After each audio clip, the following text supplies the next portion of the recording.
من الشیطان اللعین الرجیم بسم اللہ الرحمن الرحیم الحمدللہ الذی جعلنا من المتمسکین بولایت امیر المؤمنین واولادہ المعصومین صلوات اللہ علیہم اجمعین۔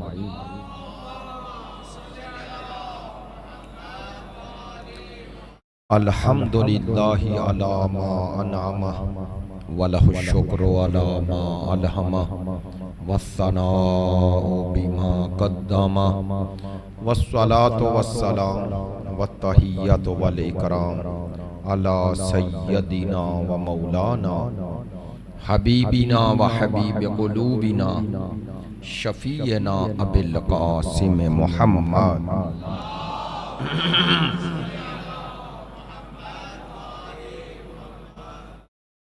وآلہ الاطیبین الاطہرین الاجمدین الامجدین الذین اذہب اللہ عنہم الرجس وطہرہم تطہیرا۔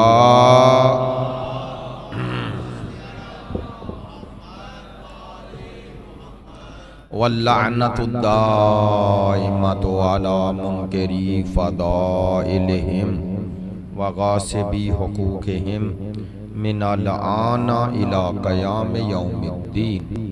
اما بعد فقد قال سبحانہ وتعالی فی کتابہ المجید بسم اللہ الرحمن الرحیم هو الذی ارسل رسولہ بالہدی والدین الحق لیظہرہ علی الدین کلہ ولو کرہ المشرکون۔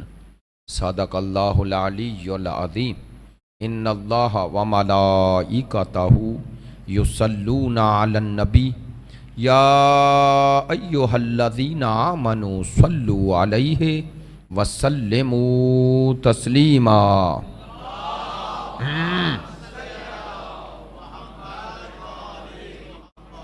آپ تمام حاضرین کی صحت و سلامتی کے لیے، مقامات مقدسہ کی حفاظت کے لیے، مجاہدین اسلام اور مدافعین حرم اہل بیت کی کامیابی و کامرانی کے لیے، دشمنان دین یزیدیت، ناصبیت، خارجیت کی نیستی و نابودی کے لیے، تعجیل ظہور امام زمان کے لیے، ہمارے ملک کے استحکام کے لیے، مریضوں کی شفا یابی کے لیے، آپ کی ان مجالس میں شرکت کی قبولیت کے لیے، علماء کرام، مراجع عظام، عزاداران سید الشہداء، محبین اہل بیت کی توفیقات خیر میں اضافے کے لیے، ان تمام دعاؤں میں آپ کی دعائیں شامل کرتے ہوئے سب دعاؤں کی قبولیت کے لیے بلند تر صلوات۔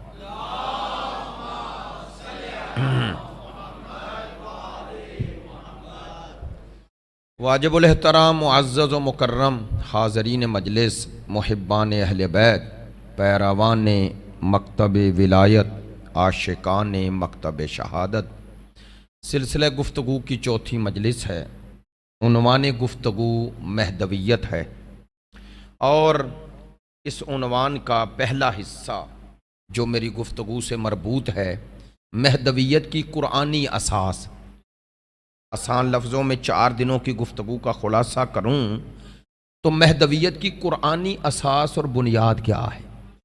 ان آیات کی تلاوت کی گئی اور الحمدللہ ہم سب نے سعادت حاصل کی جن آیات کا معنی اور مفہوم مصداق کے اعتبار سے تعویل قرآن یعنی آیات کی تعویل کی جائے تو وہ صرف ایک ہستی پہ منطبق ہوتا ہے، وہ ہستی امام زمان ہے۔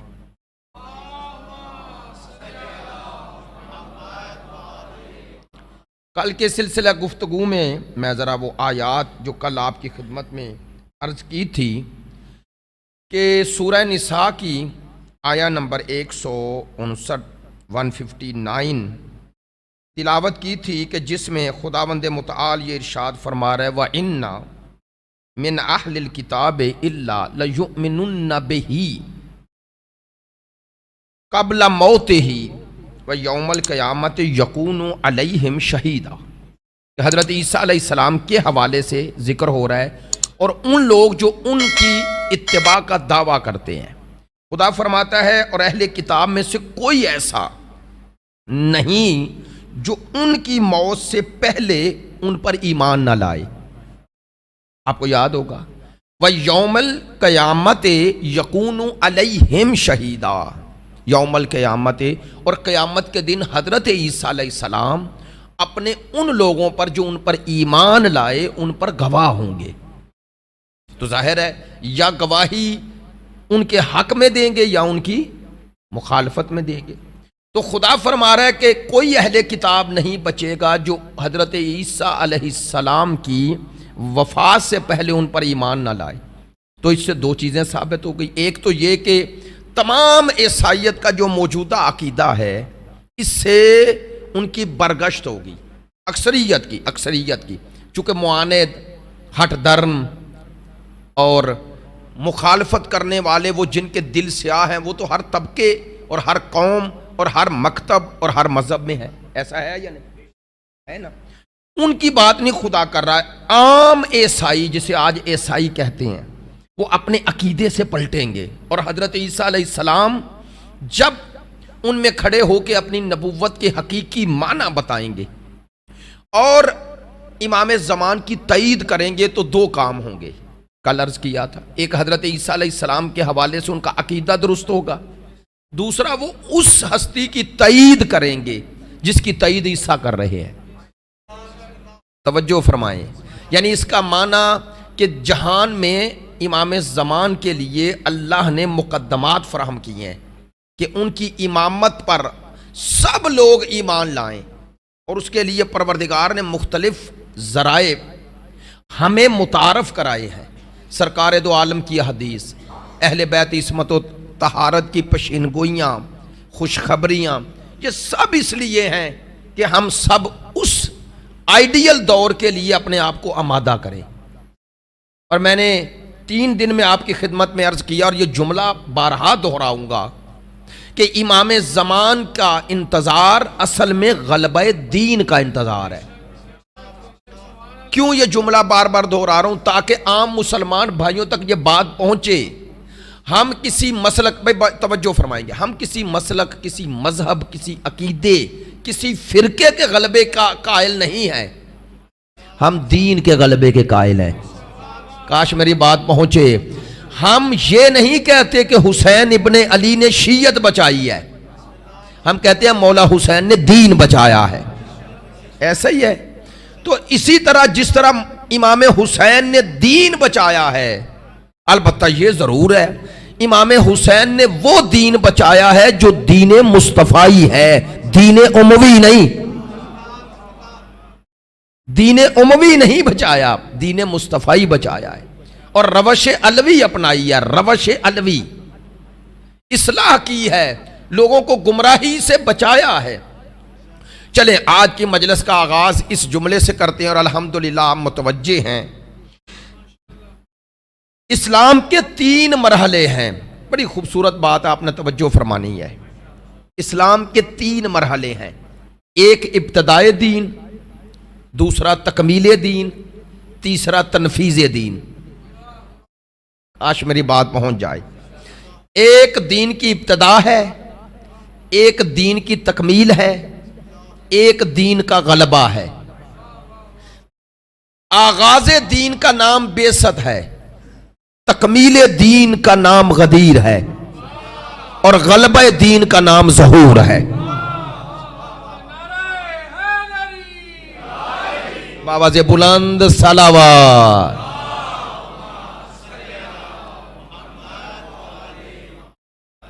آغاز دین کا نام بعثت ہے، تکمیل دین کا نام غدیر ہے۔ غدیر غلبہ دین کا اعلان نہیں۔ الیوم اکملت لکم دینکم واتممت علیکم نعمتی ورضیت لکم الاسلام دینا۔ توجہ رہے گی، الیوم اکملت لکم دینکم، خدا کہتا ہے آج وہ دن ہے جب دین اکمال پر پہنچا۔ دین کے اکمال، تکمیل کا نام ہے، کمال پر پہنچنے کا، کمال۔ اسی لیے میں کہہ رہا ہوں آغاز دین بیست ہے، تکمیل دین غدیر ہے، غلبہ دین ظہور ہے۔ لے کیا خوبصورت اللہ نے ترتیب بتائی ہے، ادھر آغاز دین، ادھر غلبہ دین، اور ان دونوں کے درمیان نقطہ وصل غدیر۔ کاش میری بات پہنچ جائے۔ بیست اور غلبہ دین کے درمیان ہے غدیر، غلبہ دین اور آغاز دین کے درمیان ہے غدیر۔ کہنا کیا چاہتا ہوں، اس وقت تک نہ بیست مکمل ہوتی ہے نہ ظہور مکمل ہوتا ہے جب تک ان دونوں کا نقطہ وصل غدیر نہ بن جائے۔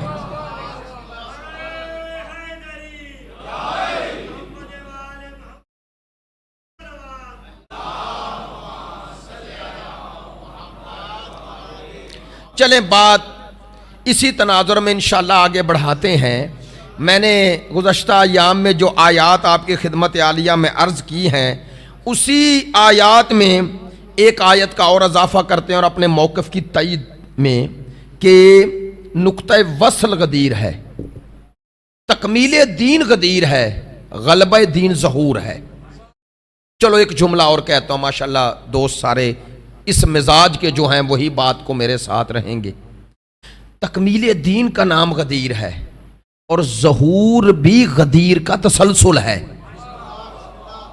آپ متوجہ ہیں، غیبت غدیر کا تسلسل ہے، ظہور غدیر کی تکمیل ہے، وہ غدیر کا تسلسل ہے۔ میرا جملہ یاد ہوگا، میں نے ایبٹ روڈ عرض کیا تھا، اگر غدیر سے ظہور کا رابطہ نہ ہوتا تو غائب ہونے والا غدیر کا نمائندہ نہ ہوتا۔ وہ جو غیبت میں ہے وہ غدیر کا نمائندہ ہے، وہ سقیفے کا نہیں، وہ غدیر کا نمائندہ ہے۔ دلیل یہ ہے کہ وہ غدیر والا ہے کہ غدیر میں اللہ نے بنایا ہے، غدیر کے مقابلے پہ لوگوں نے بنایا ہے۔ کاش میری بات پہنچے۔ غدیر میں اللہ نے بنایا ہے تو ہر مسلمان مان رہا ہے کہ وہ آ رہا ہے۔ آخری کے بارے میں یہی عقیدہ ہے نا، کل انشاءاللہ میں کتب سے آپ کی خدمت میں عرض کروں گا، سب کا عقیدہ ہے وہ آ رہے ہیں، تو جو آتا ہے وہ ہوتا ہے، وہ آ کے نہیں بنتا۔ آپ متوجہ ہیں، جو آتا ہے وہ ہوتا ہے، وہ آ کے نہیں بنتا۔ آپ انتظار کرتے ہی اس کے ہیں جو ہے۔ جہاں امید ہوتی ہے وہیں انتظار ہوتا ہے، جہاں امید نہ ہو انتظار نہیں ہوتا۔ ایسا ہی ہے، اللہ کی قسم پروردگار نے ایسا اہتمام و انتظام کیا کہ پردہ غیبت میں اس غدیر کے آخری نمائندے کو رکھ دیا، اور اس درمیان ہمارا امتحان ہے۔ کہہ دوں جملہ، ہم غدیر سے دین لے کر غلبہ دین کے لیے تیار ہو جائیں۔ میں ایسے ہی نہیں کہہ رہا، پروردگار سورہ نور میں فرما رہے وعد اللہ الذین آمنوا منکم وعملوا الصالحات۔ اللہ کی بشارتیں ہیں یعنی خوشخبریاں ہیں۔ وعد اللہ الذین آمنوا، اللہ کا وعدہ ہے کن سے؟ جو صاحبان ایمان ہیں۔ وعملوا الصالحات، جن میں دونوں پہلو ہیں، ایک نہیں۔ آپ متوجہ نہیں غالباً ہوئے۔ اللہ نے آمنو کے ساتھ عاملوا الصالحات ذکر کیا تاکہ پتہ چل جائے عقیدہ کافی نہیں عمل کے بغیر۔ عقیدہ درست ہے تو عمل آ جائے گا۔ یہ دیکھیں، یہ سوچ شیعت کی سوچ نہیں، ممبر سے کہہ رہا ہوں، یہ شیعت کی سوچ نہیں کہ عقیدہ کافی ہے۔ تاریخ اسلام میں ایک فرقہ پیدا ہوا تھا جس کا نام تھا مرجعہ رجا سے۔ ان کا یہ نعرہ تھا عقیدہ کافی ہے، عمل کی ضرورت۔ شہید مطہری فرماتے ہیں کہ اس عقیدے کو پیدا کرنے والے بنو امیہ ہیں۔ کیوں؟ کہتے ہیں کہ وہ بد عمل بھی تھے، بد کردار بھی تھے، لہذا انہوں نے اس عقیدے کو کچھ درباری ملاؤں کے ذریعے پرموٹ کروایا۔ کیا کہ لوگوں میں یہ رائج کر دو کہ عقیدہ ہو عمل نہ بھی ہو تو کام چل جائے گا۔ چاہتے یہ تھے کہ لوگ ہماری بد کرداری پہ اعتراض نہ کریں۔ توجہ ہے؟ پتہ ہے اس عقیدے کے مقابل جنہوں نے سٹینڈ لیا وہ کون تھے؟ وہ صادق آل محمد۔ میری بات میں توجہ رہے گی انشاءاللہ۔ یہ ذرا مائک درست کریں، یہ آواز کیوں آ رہی ہے اس میں آواز آ رہی ہے یہ مسئلہ، یہ دیکھیں ذرا اس کو بند کریں، توجہ فرمائیں گے جو بات کہنا چاہ رہا ہوں۔ چونکہ مجھے خود اذیت ہو رہی ہے اس آواز سے، تو شاید آپ کو بھی یا پھر مجھے ہی آ رہی ہے۔ تو یہ عقیدہ کافی ہے، عمل کی ضرورت نہیں۔ اس عقیدے کو بنو امیہ نے پروموٹ کروایا۔ سنیے گا، یہ جو چھوٹی چھوٹی باتیں ہیں یہ ہماری اصلاح کے لیے ضروری ہیں، تاکہ ہماری راہ درست ہو جائے ظہور امام سے پہلے۔ اس کے بعد تو پھر مہلت نہیں ہے، بھئی میں نے بات کہہ دی ہے، مہلت ابھی ہے۔ اگر اس رخ سے دیکھو گے تو غیبت کو غنیمت سمجھو، ظہور کے بعد مہلت نہیں، دعوت ہے۔ اس وقت مہلت نہیں ملے گی، اور امام کا ساتھ وہی دے گا جس کا عقیدہ اور عمل درست ہوگا۔ اگر بندے کا عقیدہ اور عمل درست نہ ہو تو پائے ثبات میں لغزش آ جاتی ہے، استقامت نہیں آتی۔ توجہ فرمانا، امام اس عقیدے کے خلاف کھڑے ہو گئے، یعنی ہمارے ائمہ نے سٹینڈ لیا کس عقیدے کے خلاف؟ اسی نظریے کے خلاف کہ صرف عقیدہ کافی یا عمل کی ضرورت نہیں۔ پتہ ہے امام کی دلیل کیا تھی؟ امام نے فرمایا اگر عقیدہ کافی ہوتا تو اللہ سورہ عصر میں انسانوں کو خسارے سے نکلنے کے لیے صرف ایمان کا ذکر کرتا۔ شاید نہیں متوجہ ہوئے، پڑھوں سورہ عصر، 3 تو آیتیں ہیں، آپ سب کو یاد ہوگا۔ بسم اللہ الرحمن الرحیم، والعصر ان الانسان لفی، قسم ہے زمانے کی۔ اب زمانہ کہہ لو، زندگی کہہ لو، خدا کہتا تمہاری زندگیوں کی قسم، حیات کی قسم، زمان کی قسم، زمانے کی قسم، ان الانسان لفی خسر، تحقیق انسان ماشاءاللہ گھاٹے میں ہے، نقصان میں ہے، خسارے میں ہے۔ ایسا ہی ہے؟ خدایا تو نے انسان کو خسارے کے لیے پیدا کیا ہے؟ خدا نے کہا نہیں۔ اور آپ کو یاد ہوگا علماء فرماتے ہیں خسارہ ہوتا ہی اس میں ہے جو سرمایہ ہو۔ بھئی اصل سرمایہ جب کم ہو جائے تو اسی کا نام خسارہ ہے نا۔ تو انسان کے پاس وہ سرمایہ کیا ہے؟ حیات، زندگی۔ اللہ نے کہا یہ سرمایہ حیات میں وہ لوگ گھاٹے میں ہیں انسانوں میں سے، کون؟ جن کی زندگی ان 2 چیزوں پہ مشتمل نہیں۔ قرآن ہے، حدیث نہیں۔ امام نے فرمایا یہ سورہ پڑھو ان کے سامنے، والعصر ان الانسان لفی خسر الا الذین ماشاءاللہ آمنوا عاملوا۔ اللہ نے صرف ایمان پر اکتفا نہیں کیا، کہا گھاٹے سے وہ نکلیں گے جن کا ایمان بھی درست ہو، عمل بھی درست ہو۔ لو، جن کے پاس نہ ایمان ہے نہ عمل، وہ بھی خسارے میں ہے۔ جن کے پاس صرف ایمان ہے عمل نہیں، وہ بھی خسارے میں ہے۔ جن کے پاس عمل ہے ایمان درست نہیں، وہ بھی خسارے میں ہے۔ اللہ نے کہا خسارے سے وہی بچیں گے جن کا ایمان بھی درست ہے، جن کا عمل بھی درست ہے۔ جزاک اللہ۔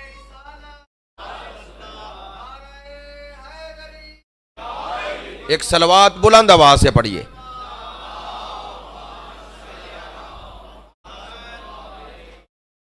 متوجہ ہیں؟ تو کہنا کیا چاہتا ہوں، اس کے ذریعے آج کا میسج کیا ہے؟ یہ قرآنی نظریہ ہے ہی نہیں کہ عقیدہ کافی ہے، عقیدہ درست ہو۔ ہاں یہ ضرور ہے، عقیدے کے ساتھ عمل کرو، اور اگر عمل میں نقص رہ گیا تو وہ عقیدے کی درستگی کے ساتھ دنیا سے چلے گئے۔ نقص کا معنی یہ ہوتا ہے کہ کچھ کرو، نقص کا یہی معنی ہے نا۔ نقص کا یہ معنی تھوڑا ہی ہے کہ کرو ہی کچھ نہ۔ عمل میں نقص کا کیا معنی ہے؟ بعض اوقات انسان نماز چھوڑ نہیں رہا، چھوٹ گئی۔ سنیے گا، بعض اوقات گناہ ہو جاتا ہے، گناہ ہو جائے تو اس کی توبہ ہے۔ سنیے گا، گناہ کرو پھر کرو پھر کرو پھر کرو، یہ جو کر رہے ہو نا بار بار، یا ہم کر رہے ہیں، میں اپنے آپ کو پہلے شامل کرتا ہوں، یہ بغاوت ہے، اور یہی انسان کو شقی القلب بناتی ہے۔ دل کو سخت گناہ کا تکرار کرتا ہے۔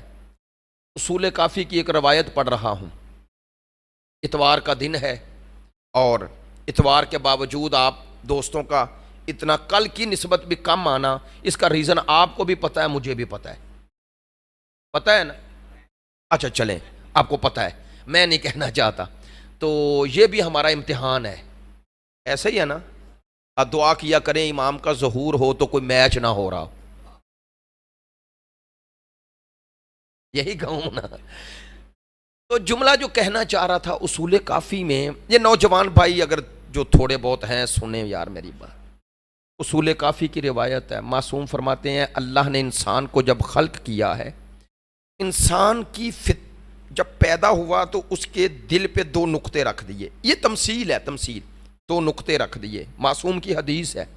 فرماتے ہیں یہ 2 نقطے ہیں، جب انسان زندگی میں آگے بڑھتا ہے، بلوغت میں قدم رکھتا ہے، معصوم فرماتے ہیں اگر بلوغت میں قدم رکھنے کے بعد اس نے نیکیاں کرنا شروع کر دی، تکرار کیا، نیکیوں پر تکرار کیا، یعنی نیکیوں پہ استقامت دکھائی، معصوم فرماتے ہیں یہ سفید نقطہ پھیلتا جاتا ہے۔ فرماتے ہیں یہ اتنا پھیلتا ہے کہ پورے دل کو اپنی لپیٹ میں لے لیتا ہے۔ بات میں توجہ ہے؟ یعنی یہ سفید نقطے نے پورے دل کو اس کے اپنی لپیٹ میں لے لیا۔ کیا مانا؟ اب اس کے بارے میں امام کہتے ہیں اس کا دل نورانی ہے، توجہ ہے، اس کا قلب نورانی ہے۔ معصوم سے پوچھا صحابی نے قلب کے نورانی ہونے کا معنی کیا ہے؟ بھئی یہ ہے میرے اور آپ کے لیے لمحہ فکر، اور میرے لیے پہلے ہے، آپ مجھ سے یقیناً بہتر ہیں۔ توجہ فرمائیں، قلب کے نورانی ہونے کا معنی کیا ہے؟ معصوم نے فرمایا قلب کے نورانی ہونے کا معنی یہ ہے چھوٹا گناہ بھی بڑا لگے۔ چلیں اس کی مثال ہمارے ایک علم اخلاق کے استاد نے بڑی خوبصورت دی، کہنے لگے اگر کپڑے رنگدار ہوں نا، رنگدار، یہ کلر میں نے پہنا ہوا ہے نا کرتا، اس کو داغ لگ جائے تو نمایاں نہیں ہوگا کم ہوگا، بہت دیکھنا پڑے گا، لیکن اگر سفید ہوں تو چھوٹا داغ بھی بڑا لگے گا۔ بس یہی معنی ہے، اگر قلب نورانی ہو جائے تو گناہ چھوٹا رہتا ہی نہیں ہے۔ اور معصوم سے روایت ہے، معصوم سے پوچھا صحابی نے یا ابن رسول اللہ مجھے بتائیں گناہ کبیرہ اور صغیرہ کیا ہے؟ یہ ایک اور پہلو امام دے رہے ہیں۔ امام فرماتے ہیں اگر تیری خدا کے بارے میں معرفت درست ہو جائے تو صغیرہ بھی کبیرہ لگے گا۔ نہیں توجہ ہوئے، فرمانے لگے یہ نہ دیکھ گناہ چھوٹا بڑا ہے، یہ دیکھ نافرمانی کس کی کر رہا ہے، نافرمانی کس کی ہو رہی ہے۔ چلیں برعکس بھی بتا دوں، امام سے پوچھا گیا دل کی سیاہی کیا؟ ہاں، امام نے فرمایا قلب نورانی ہوتا ہے نیکیوں کے تکرار سے، اور قلب سیاہ کیسے ہوتا ہے؟ مخالف، گناہ کرو تو فرمایا وہ سیاہ نقطہ پھیلنا شروع ہوتا ہے۔ امام فرماتے ہیں پھیلتا جاتا ہے، انسان گناہ کا تکرار کرتا ہے، پورے دل کو سیاہ ہو جاتا ہے۔ دل کی سیاہی کیا ہے؟ برعکس، بات تو پہنچ گئی ہے، معصوم نے بتایا ادھر چھوٹا گناہ بھی بڑا لگتا ہے، دل نورانی ہو جائے، سیاہ ہو جائے تو بڑا گناہ بھی چھوٹا لگتا ہے۔ کاش بات پہنچے، بلکہ انسان گناہوں پہ اتراتا ہے، اترانا تو سمجھتے ہیں نا، انسان گناہوں پہ اکڑتا ہے، اصرار کرتا اور کہتا کیا ہوا، کہتا ہے آپ نے، میں نے یہی یہ جملہ پچھلے سال عرض کیا تھا، آپ کربلا کی تاریخ پڑھیں، کربلا میں امام حسین کے سارے قاتل ایک مدت تک زندہ رہے، پتہ ہے زندہ رہے، کچھ کو حضرت امیر مختار نے فنار کیا، کچھ ملعون مارے گئے اپنی موت، جس طرح یزید تھا۔ تو آپ ان سب قاتلان حسین کی تاریخ پڑھ لیں، ایک نے بھی توبہ نہیں کی۔ یار آپ نے توجہ نہیں فرمائی، معذرت چاہتا ہوں، یہ نوجوان بھائیوں کے لیے بات کہہ رہا ہوں، کسی ایک قاتل حسین نے توبہ نہیں کی۔ کیوں نہیں کی؟ چونکہ دل سیاہ ہو گیا تھا، اللہ نے احساس توبہ ہی ختم کر دیا۔ سنیں گے معصوم فرماتے ہیں اللہ کے عذاب میں سے ایک عذاب احساس گناہ کا ختم ہونا ہے۔ اب احساس گناہ کے ختم ہونے کا معنی کروں معاشرتی، تاکہ آپ سب کو سمجھ جائیں بے حسی بے پرواہی کس کی نسبت؟ خدا کی نسبت. مخلوق خدا کا حق کھائے بندہ اور بے پرواہ ہو جائے، مخلوق خدا کا حق غصب کرے. مخلوق خدا کے حقوق ایک طرح تھوڑے ہی ہیں. سب سے بڑا حق مخلوق کا کس پر ہے؟ حکمران پہ. اگر حکمران کو اور حاکم طبقے کو، اب حاکم طبقہ کہہ رہا ہوں، اس میں انصاف دینے والے بھی آئیں گے، اس میں پولیس والے بھی آئیں گے، اس میں حکمران بھی آئیں گے، سارے شعبے رکھنے والے آئیں گے. اگر لوگوں کے حقوق غصب کر کے، ظلم کر کے، اگر حکمرانوں میں، اگر انصاف دینے والوں میں، اگر قانون نافذ کرنے والوں میں، اگر لوگوں کے حقوق، لوگوں کی زندگیوں کو آسان بنانے والوں میں یہ سب کچھ کر کے بھی حقوق غصب کر کے احساس پیدا نہیں ہو رہا، سمجھ لو ان پر اللہ کا عذاب آ گیا ہے. خدا کی قسم اللہ کا عذاب ہے. اللہ نے احساس گناہ ہی ختم کر دیا.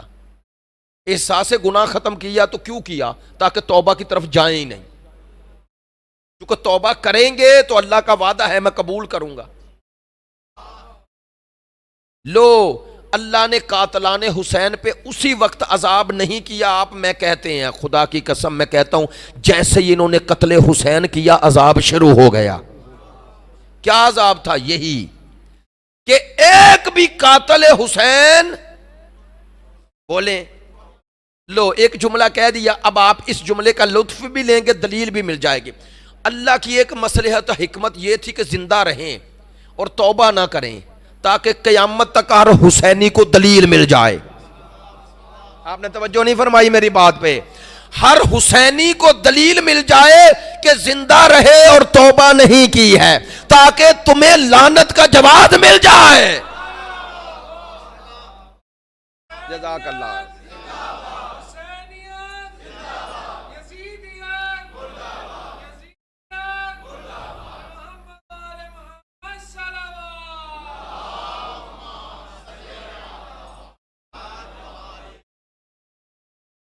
میں ایک جملہ اکثر عرض کرتا ہوں، بعض لوگ البتہ اہل سنت نہیں، ناسبی خارجی، اہل سنت تو آپ کے ساتھ ہیں، یزید پہ لعنت کرنے میں تو انہیں بھی کوئی آر نہیں، اکثریت. لیکن بعض لوگ کہتے ہیں جو ناسبی ہیں، سنی نہیں ناسبی. میں نے آج صدر میں بھی یہ جملہ کہا ہے، یہ اصطلاح اپنی مجلسوں میں اور اپنی محفلوں میں رائج کرو. اب اسلام میں صرف دو مکتب نہیں، شیعہ سنی نہیں، تیسرا بھی ہے، وہ ہے ناسبیت. ناسبی یعنی دشمن اہل بیت، تاکہ لوگوں کو پتا چلے کہ ناسبی نہ سنی ہے نہ شیعہ.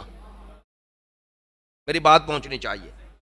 ناسبی یعنی جو دشمن اہل بیت ہے. اکثر آپ سے کہتے ہیں، چلو یہ عوامی انداز میں ایک دلیل دے رہا ہوں، کہتے ہیں آپ یزید پہ لعنت کرتے ہیں اگر اللہ نے بخش دیا، کہتے ہیں نا. چلو یہ تو مان رہے ہیں نا کہ کہہ رہے ہیں اگر بخش دیا، تو مان رہے ہیں ابھی بخشا نہیں. بھائی سارے یہی کہہ رہے ہیں نا اگر قیامت میں بخش دیا، تو آپ کو قیامت میں یقین تو نہیں نا کہ اللہ بخشے گا، لیکن ابھی یقین ہے کہ نہیں بخشا. کاش میری بات پہنچ جائے. ابھی یقین ہے، قیامت میں شک ہے، تو جس کا یقین ہے وہ تو کرو. آپ نے توجہ فرمائی ہے؟ بھئی ابھی نہ بخشنے کا تو یقین ہے، اس کا معنی ہے کہ یزید ابھی لعنتی ہے. تو جب تک ہمیں اس کے بخشے جانے کا یقین نہیں، لعنت کرنے دو. جب بخشا گیا تو پھر ہمارا اور یزید کا معاملہ ہے. ایسا ہی ہے یا نہیں؟ تو آپ کو اس بات پہ کیوں زحمت ہے کہ اگر بخش دیا؟ اب وہ ہمارے پنجاب کے ایک خطیب تھے، مولانا، بڑے ماشاءاللہ لطافت سے بات کرتے تھے، قاری جان محمد صاحب. ہم نے اپنے بچپنے میں سنا، بڑی خوبصورت بات کرتے تھے. کہتے تھے کتنے عجیب سوال ہے. کہتے ہیں اگر اللہ نے بخش دیا، اس کا معنی تم مان رہے ہو اللہ قاتل حسین کو بخش دے گا، قتل حسین. نہیں، سننا. وہ کہتے تھے جس اللہ کو اتنا رحمان و رحیم مانتے ہو کہ جو حسین کا قتل معاف کر سکتا ہے، وہ محبت حسین میں یزید پہ ہمیں لعنت معاف کیوں نہیں کرے گا؟ بھائی ہم کوئی ذاتی وجہ سے یزید پہ لعنت تھوڑی کر رہے ہیں، محبت حسین میں کر رہے ہیں نا. تو اگر اللہ کو اتنا رحمان و رحیم مان رہے ہو کہ وہ قاتل حسین کو بھی بخش دے، قتل بڑا جرم ہے یا لعنت؟ اگر بڑے جرم کی بخشش ممکن ہے تو چھوٹے کی کیوں نہیں ہے؟ اچھا چلیں، خداوند متعال ارشاد فرما رہا ہے سورہ نور میں، وعد اللہ الذین آمنوا منکم وعملوا الصالحات، میرا اللہ کا وعدہ ہے ان لوگوں سے جو ایمان لائے اور عمل صالح کرتے رہے. چلیں ایک جملہ کہتا ہوں، اللہ کا وعدہ ہے کیا؟ لَيَسْتَخْلِفَنَّهُمْ فِي الْأَرْضِ، انہیں خلیفہ بنائے گا، جن سے اللہ کا وعدہ ہے. کس پر؟ پوری زمین کا. یہ آیت ہے، روایت نہیں. سوال ہے، ایسی خلافت ابھی دنیا میں تحقق پائی کہ جس کی پوری دنیا میں خلافت ہو؟ یہ مائکس درست کیوں نہیں ہو رہا؟ معذرت چاہتا ہوں، یہ آواز مسلسل آ رہی ہے. ایک صلوات پڑھیں بلند آواز سے. آواز کم کر دیں یار، کم کر دیں آواز. ایک صلوات پڑھیں بلند آواز سے.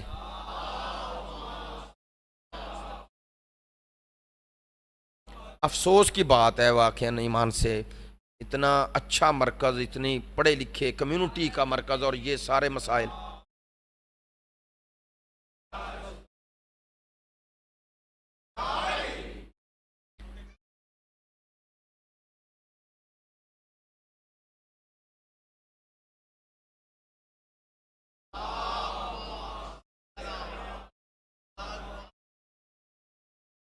وعد اللہ الذین آمنوا منکم وعملوا الصالحات لَيَسْتَخْلِفَنَّهُمْ فِي الْأَرْضِ، اللہ کا وعدہ ہے ان سے جو ایمان اور عمل میں کامل ہیں، انہیں پوری زمین کا خلیفہ بنائے گا، ایک خطے کا نہیں. اب آپ نے متوجہ رہنا ہے. معذرت چاہتا ہوں، مسلسل 5ویں مجلس ہے میری، آج صبح سے 5ویں مجلس ہے، اور دیکھیں 5ویں مجلس اور 45 منٹ ٹائم ہو گیا ہے اور میں پڑھ رہا ہوں. آپ توجہ فرمائیں گے یار. معذرت چاہتا ہوں، میرا ایک اپنا مزاج ہے کہ میں ہر حال میں بس مجلس پڑھو، کوئی آ رہا ہے جا رہا ہے یا کوئی مائک درست، میرا ایسا مزاج نہیں ہے. میں معذرت چاہتا ہوں، اس لیے محسوس نہ کیجئے گا.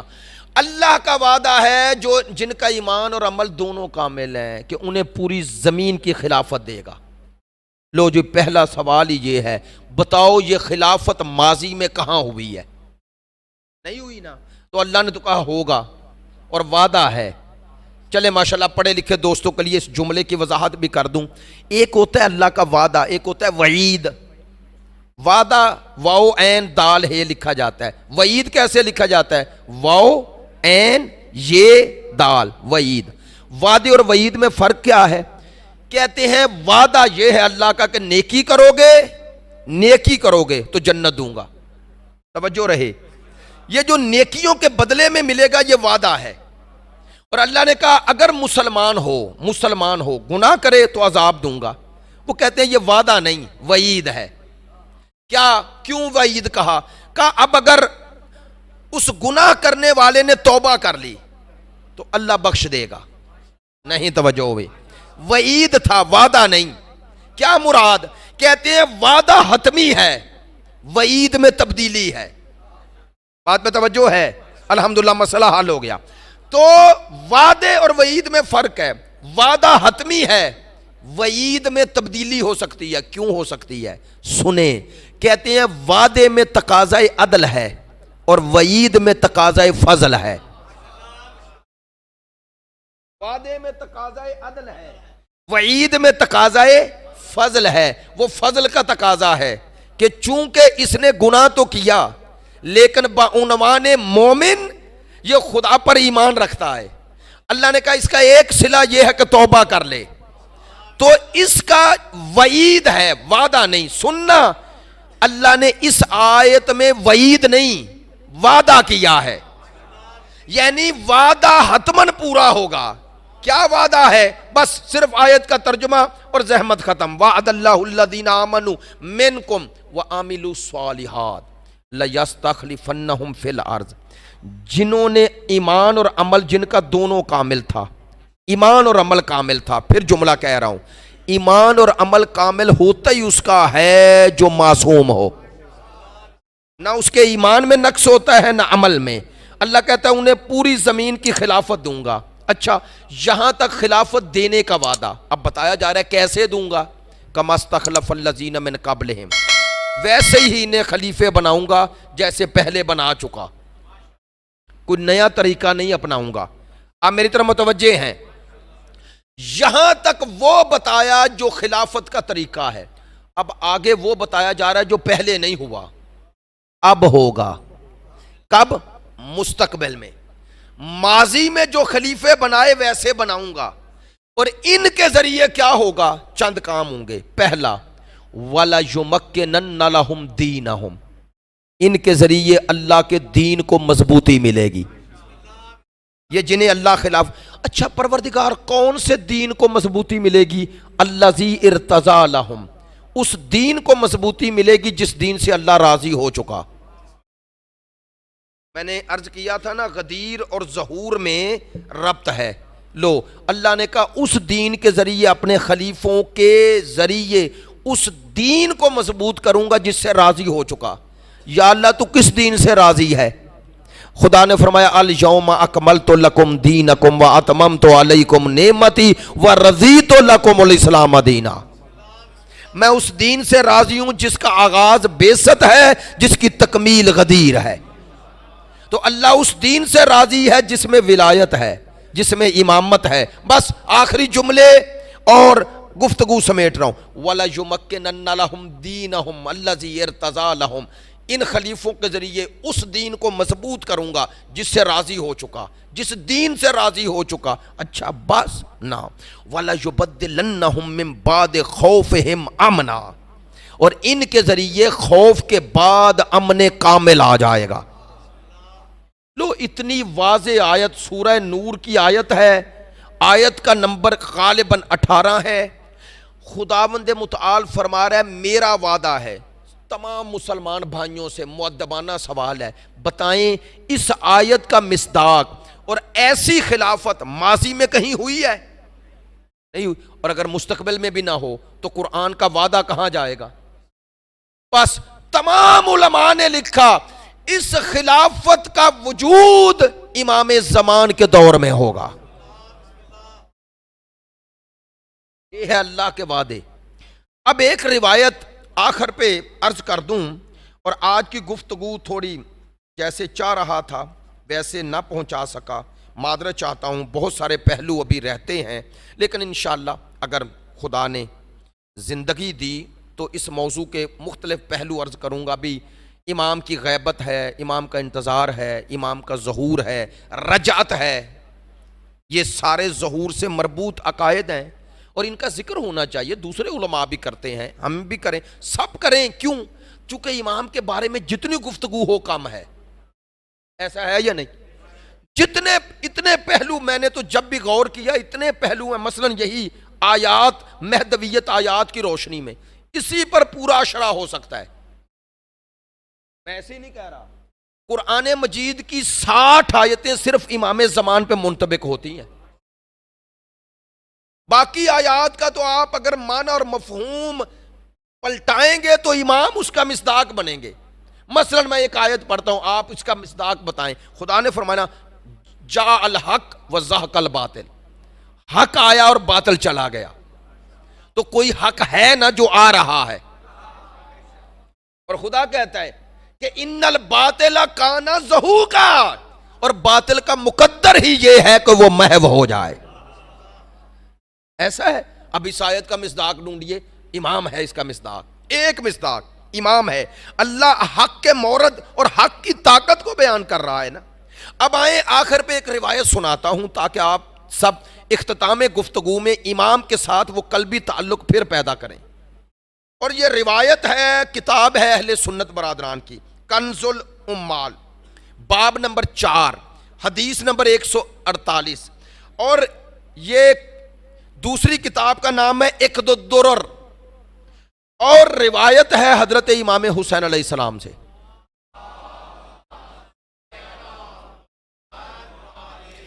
یہ روایت اس آیت کے تحت اس آیت کے ضمن میں اس کی تفسیر میں لکھی گئی ہے، اور آیت ہے وَاسْتَمِعْ یوم ینادی المنادی من مکان قریب یوم یسمعون، اور غور سے سن لینا جس دن ایک ندا دینے والا قریب سے ہی ندا دے گا، جس دن لوگ حق کے ساتھ ایک سور پھونکا جائے گا اور زندہ ہو جائیں گے۔ خدا فرماتا ہے یہی وہ دن ہے جس کا وعدہ کیا گیا ہے، ذالک یوم الخروج۔ بعد نے کہا قیامت ہے، لیکن نہیں، بعد نے کہا قیامت سے پہلے یہ امام زمان کے ظہور کا منظر ہے کہ جب حق غالب آئے گا اور اللہ آواز دے گا کہاں ہے وہ باطل والے۔ نہیں، جملہ بدل دیتا ہوں، اللہ تمام یزیدیوں کو چیلنج کرے گا، یزیدیوں وہ تمہارا ظلم تھا اور یہ میرے نمائندے کی حکومت ہے۔ اس کے ضمن میں بڑی خوبصورت روایت ہے، میں نے ختم کرنے لگا تھا لیکن دل چاہا اہل سنت کی منابع میں یہ روایت پڑی ہے تو آپ تک پہنچا دوں۔ آپ متوجہ ہیں نا؟ اچھا، جو روایت سننے کے مزاج میں ہے بآواز بلند صلوات۔